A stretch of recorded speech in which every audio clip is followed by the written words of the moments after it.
Tired of sorting through rows of data to find trends? Let Minitab's heat map do the work for you. First, you need the data with at least 2 categorical columns and 1 numeric column. We are using a sample date of satisfaction scores with product category and quarter. Here's how you do it. You go to Graphs and select Heat Maps. For graph variables, select the numeric column, that is the satisfaction score in this case. For the X's, in the row variables, select the product category, and for the column variables, select the quarter.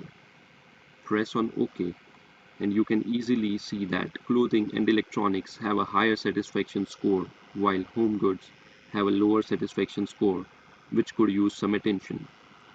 The darker colors show areas of higher satisfaction, while the lighter colors show areas that might need improvement.